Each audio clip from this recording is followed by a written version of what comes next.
ஸ்ரீவில்லிபுத்தூரில் துளசி நந்தவனத்தில் பெரியாழ்வாரால் கண்டெடுக்கப்பட்டார். இவர் பூமிதேவியின் அவதாரமாகவே கருதப்படுகிறார். பெரியாழ்வார் இவருக்கு குழந்தை என்று பெயரிட்டு அன்புடன் வளர்த்தார். கிருஷ்ணனின் கதைகளை கேட்டு வளர்ந்த போது கண்ணனையே மணப்பேன் என்று உறுதியாக இருந்தார். இறைவனுக்கு சூட்டும் மாலைகளை தான் சூடி கண்ணனுக்கு ஏற்றவளார் என்று கண்ணாடியில் பார்த்து பின் பெரியாழ்வாரை அறியாமல் மாலையை சாட்டினார். இறைவனுக்கே சூரிய மாலை அணிந்ததால் சூடி கொடுத்த சுடற்குதி என்று சிறப்பிக்கப்பட்டார். மார்கழி மாதத்தில் கன்னிப்பெண்கள் பாவை நோன்பு நோற்பதை மையமாக கொண்டு கண்ணனை அடைய 30 பாடல்கள் பாடினார். திருப்பாவை என்று அவை இன்னும் விளங்குகின்றன. நாச்சியார் திருமொழி திருப்பதி வெங்கடாசலபதியை மணக்க விரும்பி பாடிய உணர்வுபூர்வமான பாடல்கள் நாச்சியார் திருமொழி என்று வழங்கப்படுகின்றன. கண்ணன் தான் ரங்கநாதன் தான் தன் மணாளன் என்று உறுதியாக இருந்த ஆண்டால் ஸ்ரீரங்கம் ரங்கநாதர் கோயிலில் உள்ள கட்டடத்தில் சென்று அவருடன் ஐக்கியமானார். பெரியாழ்வாரின் மகனான ஆண்டால் 12 ஆழ்வார்களில் ஒரே பெண் ஆழ்வார் மற்றும் வைணவத்தில் மிக உயர்ந்த பக்தி நிலை எட்டியவர் ஆவார்.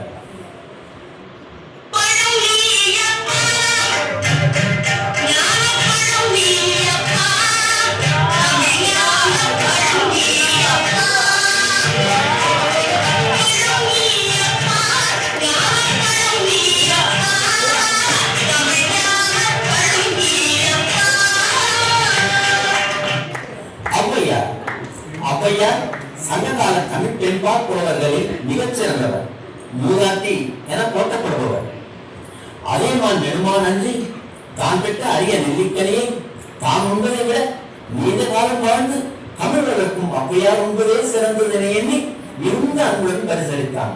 ஔவையார் அவனை உண்டு தான் நீண்ட காலம் வாழ்ந்து தமிழுக்கு தொண்டு செய்ய வேண்டும் என்பதற்காகவே அது முன்னதாக கூறுவார்.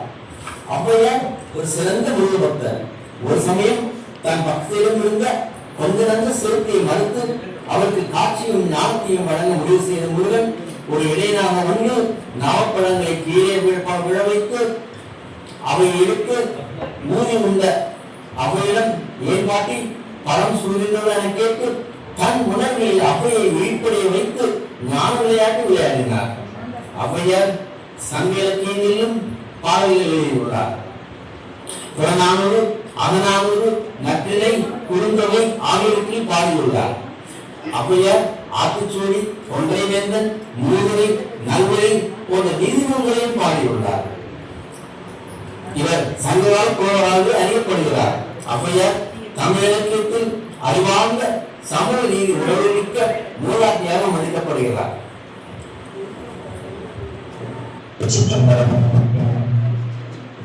காரைக்காலமையார் ஒளி செய்த திருமால பாட்டு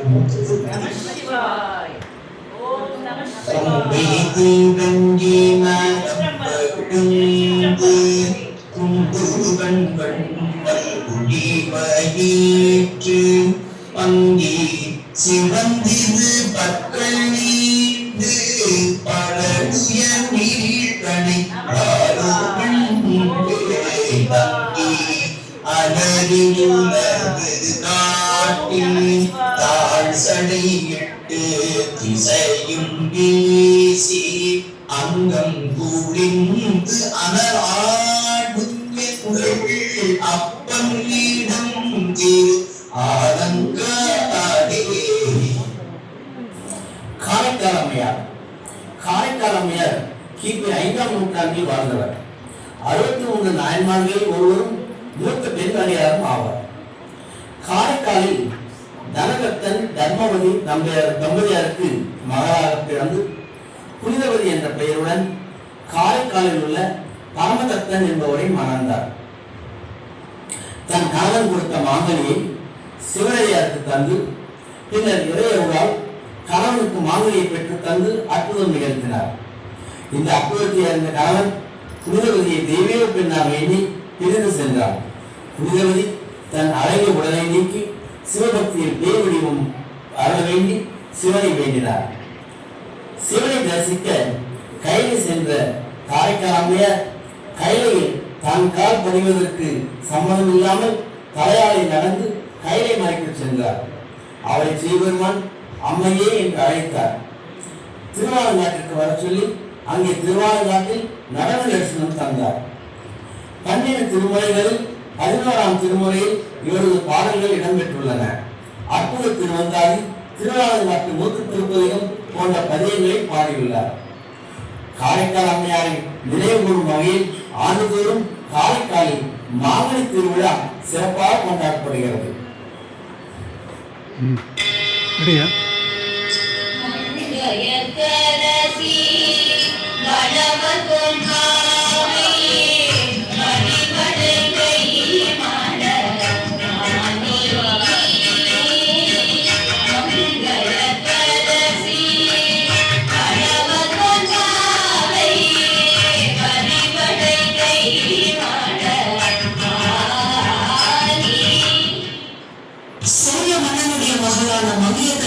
பாண்டிய மன்னனை மணந்ததுக்கு அப்புறமா மதுரையுடைய அரசியலாயிட்டாங்க. மங்கையரசியை மணந்த பாண்டிய மன்னன் ஒரு காலத்துல சைவ சமயத்தை பின்பற்றிட்டு இருந்தாரு.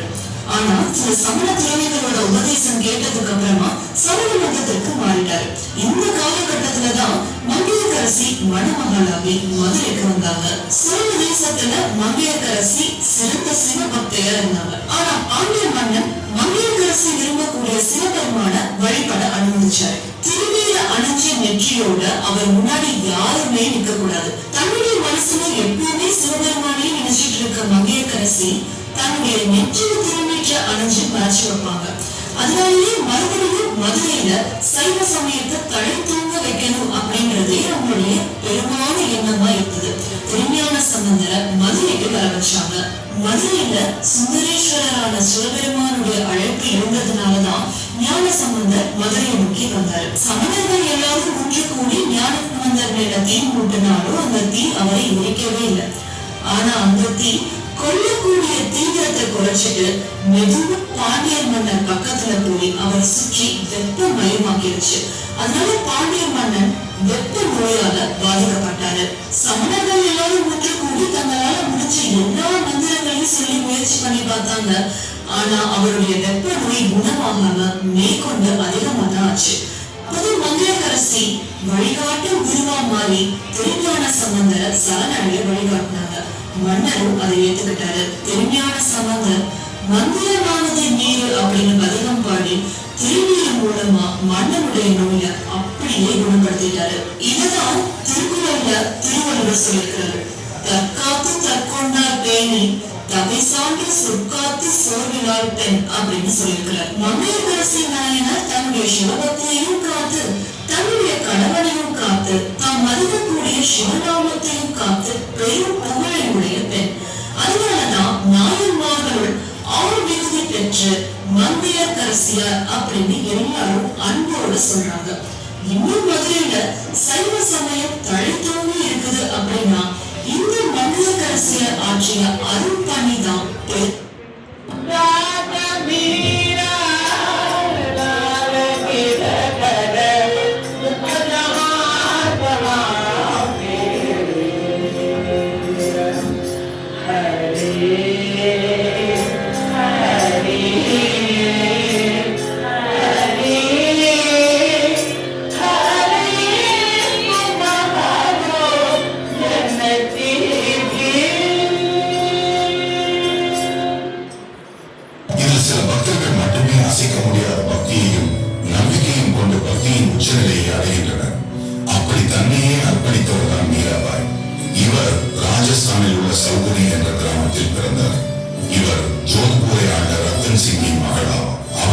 சிறுவயதிலேயே கிருஷ்ணனின் மீது தீராத காதல் கொண்டிருந்தார்.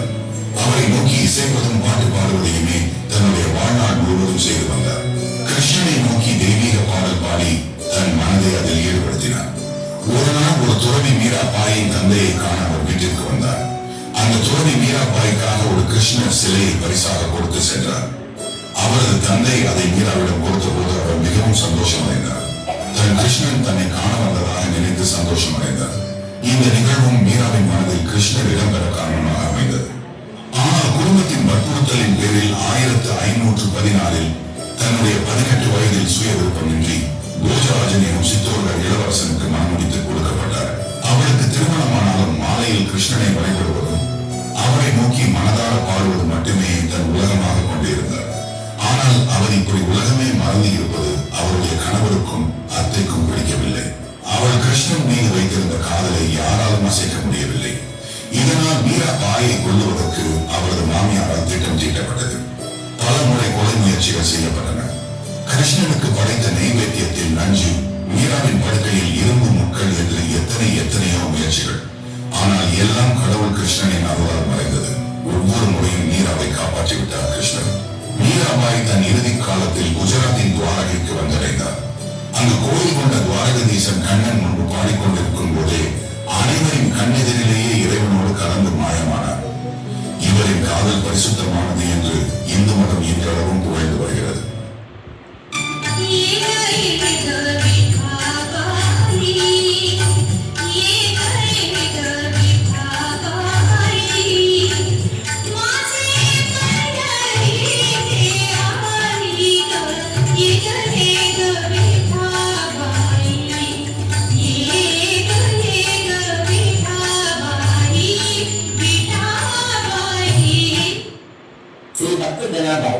அன்று ஏகாதசி தினம் பாண்டங்க பெருமான் ஆலயத்திலே விடிய நாம சங்கீர்த்தன பஜனை நடந்து கொண்டிருந்தது. இந்த நிலையில் ஜனாபாய்க்கு பெற்றோர்களுடன் ஊர் செல்வதற்கு மனம் வரவில்லை. பாண்டரங்கன் சேவையை காண வந்திருந்த ஸ்ரீ நாமதேவர் சுவாமிகள் குழந்தை ஸ்ரீ ஜனாவை தமது இல்லத்தில் வைத்துக் கொள்வதாக அவரது பெற்றோரும் கூறிவிட்டு தம்மோடு அழைத்துக் கொண்டு சென்றனர். விரைவில் ஜனாபாய் மங்கை பருவம் அடைந்தார். பருவம் வந்ததும் வீட்டு வேலைகள் அனைத்தும் செய்யலானார். ஒரு நாள் ஸ்ரீ ஜனா சற்றும் கவலைப்படாமல் திருக்கல்லில் கோதுமை போட்டு அரைக்கத் தொடங்கினார். பாண்டரங்கன் ஒரு சிறுவனாக அவரிடம் வந்து, ஸ்ரீ ஜனா, என் பெயர் விட்டோபா, நான் பாண்டரங்கன் ஆலயத்தில் தான் வசிக்கிறேன். உன்னை எனக்கு நன்றாக தெரியும். உனக்காக நான் திருக்கல்லை சுற்றுகிறேன். நீ எனக்காக அற்புதமாக பாண்டரங்கன் கீர்த்தனையை பாடு, நான் கேட்டுக்கொண்டே இருக்கிறேன் என்றார். உள்ளிருந்தவற்றையெல்லாம் கவனித்துக் கொண்டிருந்த குணாபாய், ஸ்ரீ ஜனா யாருடனேயே பாடி வாழ்ந்து கொண்டிருக்கிறார் என்று எண்ணி கோரும் கைமாக கோபத்துடன் வந்து அவரை அழைத்தார். குணாவின் கூச்சலை கேட்டு ஸ்ரீ நாமதேவர் விழுந்து ஓடி வந்தார். அவரது கண்களுக்கு எம்பெருமானின் திருத்தோட்ட பொழுது தெரிந்தது. சாஷ்டாங்கமாக விழுந்து வணங்கினார். எம்பெருமான் தனது நவரத்ன மணிமாலைகளையும் பட்டு பீதாம்பரத்தையும் ஸ்ரீ ஜனாவின் படத்தை போட்டுவிட்டு அவரது கண்கள் துணியை தனக்கு விருப்பமான பட்டாடையை கொண்டு மறைந்திருந்தார். மறுநாள் திருக்கோவிலே அர்ச்சகர்கள் எம்பெருமானின் திருமேனியில் ஜனாபாயின் கண்கள் துணியை கண்டு நவரத்ன மணிமாலையை காணாமல் மனம் குழம்பினர். காவலர் ஸ்ரீ நாமதேவன் நிலத்திற்கு வந்தனர். நகையும் கையுமாக நிற்கும் ஸ்ரீ ஜனாவை கைது செய்கிறார்.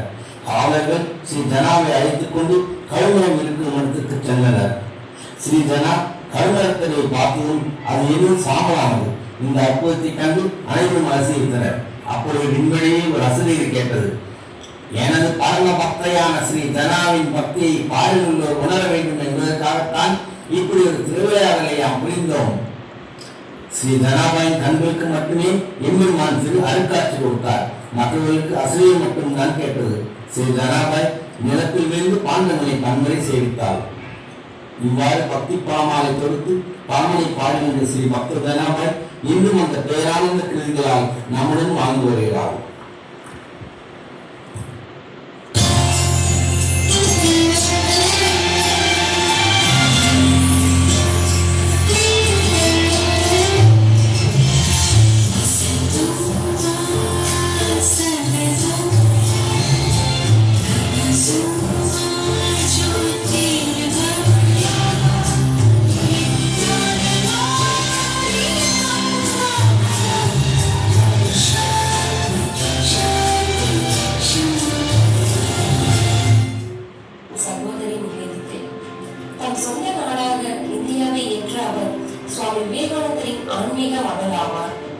நிவேதிதையின் இயற்பெயர் மார்கரெட் எலிசபெத் நார்டன். 1867 அக்டோபர் 1958ஆம் நாளில் வடக்கு அயர்லாந்தில் பிறந்தார். கிறிஸ்தவராக இருந்தாலும் குழந்தை பருவம் முதலே எல்லா மத கோட்பாடுகளையும் போற்றினார். மதம் என்பது குறுகிய எண்ணங்களுக்கு அப்பாற்பட்டது. வாழ்வின் குறிக்கோள் சத்தியத்தை நாடுவதுதான் என்பதை உணர்ந்தனர். இறை உணர்வை ஊட்டுவதே சமயம், வெறும் நம்பிக்கை மட்டுமல்ல என்ற சுவாமிஜியின் கூற்று அவருக்கு மிகவும் பிடித்திருந்தது. அதனுடன் சுவாமிஜியின் மனித ஒருமைப்பாடு, சேவை, பொருந்திவிட்டெறியும் தன்னலமற்ற அன்பு, துறவு மற்றும் அவரது அருள் உரைகளாலும் ஈர்க்கப்பட்டார். வாழ்வு வளம் பெற பெண் கல்வியின் முக்கியத்துவத்தை முழுமையாக உணர்ந்தவர் சுவாமி விவேகானந்தர். அதனால் அவர் நிவேதிதையிடம் இந்திய பெண்களின் முன்னேற்றத்திற்கான பணிகளில் அவரை ஈடுபடுத்தினார். நிவேதிதை 1898 ஜனவரி 28ஆம் நாள் இந்தியா வந்தார். அதே ஆண்டு மார்ச் 25ஆம் நாள் சுவாமி விவேகானந்தரால் பிரம்மச்சாரிணி ஆக ஏற்கப்பட்டு நிவேதித்தை, அதாவது அர்ப்பணிக்கப்பட்டவள் என்ற தீஷா நாமம் வழங்கப்பட்டார். 1899 கொல்கத்தாவில் பிளேக் நோய் பரவிய போது சமூக பணியை தம்மை அர்ப்பணித்துக் கொண்டார். நாட்டுப்பற்றை மக்களிடையே எழுப்பும் பணியில் அவர் முன்னின்றார். புகழ்பெற்ற வழக்கறிஞரும் வல்லுநருமான டாக்டர் ராஷ்டிகாரி கோஷ், உலர்ந்த எலும்புகள் உயிர் பெற்று எழுகின்றன என்றால் அது சகோதரி நிவேதித்தை ஊட்டிய உயிர் மூச்சால்தான். மகாகவி பாரதிக்கு ஊக்கமளித்து நாட்டின் விடுதலைக்காகவும் பெண்களின் முன்னேற்றத்திற்காகவும் போராடச் செய்தார். சகோதரி பாரதி அவரை தமது ஆன்மீக குருவாகவே ஏற்றுக்கொண்டார். அன்பு மேலிட்டால் சகோதரி நிவேதித்தைக்கு அவர் தமது 2 பாடல் தொகுப்புகளை அர்ப்பணித்தார். தியாகம், அர்ப்பணிப்பு, தன்னலமற்ற சேவை முதலியவற்றிற்கு இலக்கணமாக திகழ்ந்தவர் நிவேதித்தை. உண்மையில் மக்களுக்கு அன்னையாகவே திகழ்ந்த தம் தீவிர சாதனைகளால் பாரதத்தின் சிறந்த பணியாளராகவும் நண்பராகவும் நிவேதித்தை திகழ்ந்தார் என்றால் மிகையாகாது. நிவேதித்தை டார்ஜிலிங்கில் 1911 இறைவனை சேர்ந்தார். தனது உடைமைகளை எல்லாம் இந்தியாவுக்கு இருந்த சகோதரி நிவேதித்தை இங்கு வாழ்கிறார் என்று இன்றும் முழங்கிக் கொண்டிருக்கிறது அந்த நினைவாலயம்.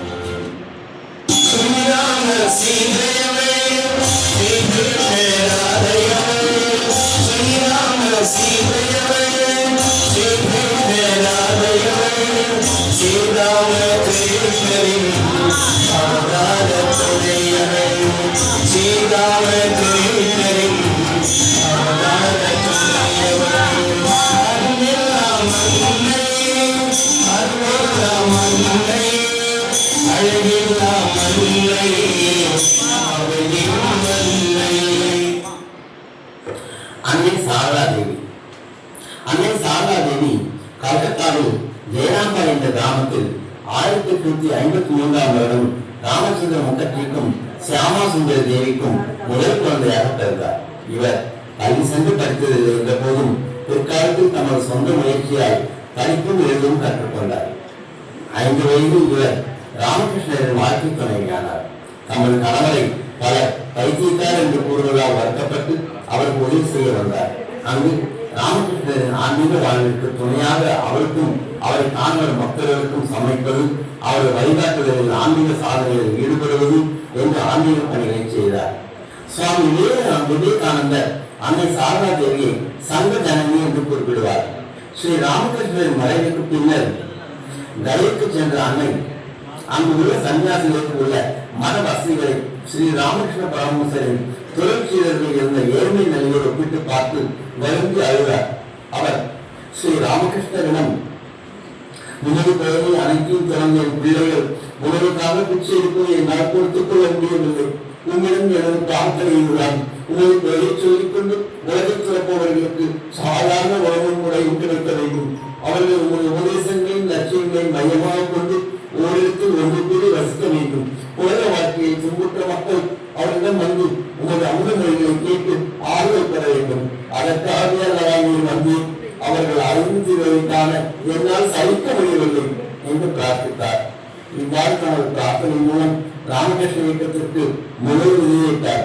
அதனாலேயே சங்க ஜனனி இயக்கத்தை தோற்றுவித்தவர் என்று போற்றப்படுகிறார். அன்னை சாரதா தேவி பெண் கல்வியை ஊக்குவித்தார். நிவேதியின் மறைவுக்கு பின்னரும் அவர் ஆரம்பித்த பெண்கள் கல்வி தொடர்ந்து நடைபெற காரணமானவர். 1919 அவரது உடல் ஆரோக்கியம் குன்றியது. அவரது நோய் கடுமையான காலாசார் என்ற காய்ச்சல் என்று கல்கத்தாவில் கண்டுபிடிக்கப்பட்டது. தமது வாழ்நாளின் இறுதி நாள் ஜூலை 1920 ஜூலை 20 வரை அவர் இந்த நோயால் அவதிப்பட்டார்.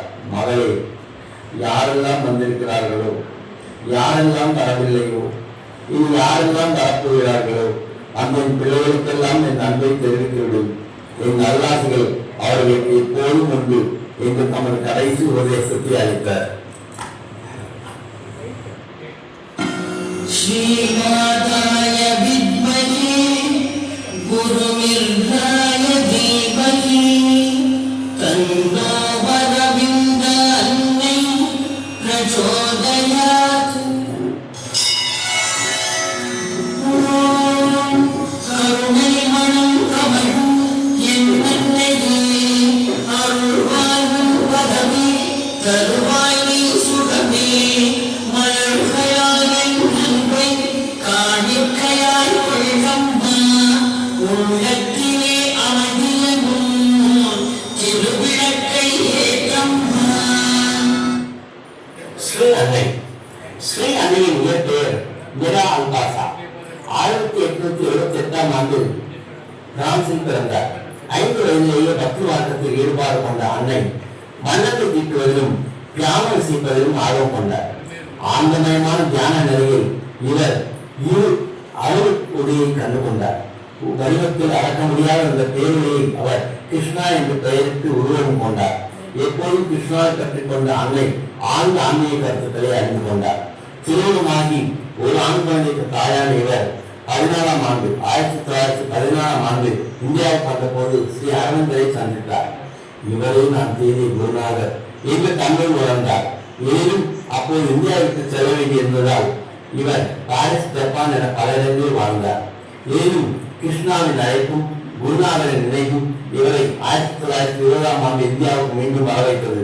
அதன் பிறகு இவர் 53 ஆண்டுகள் இங்கே தங்கியிருந்து ஆன்மீக வளர்ச்சி எங்கும் பரவச் செய்தார். ஸ்ரீ அரவிந்தர் மகா சமைதி அடைந்த பிறகு அவருடைய பூர்ண யோகம் வரை எல்லோருக்கும் கற்பித்தவர் அன்னை. மனிதன் மட்டுமே தெய்வ நிலையை அடையக்கூடிய வாய்ப்பை பெற்றவன்.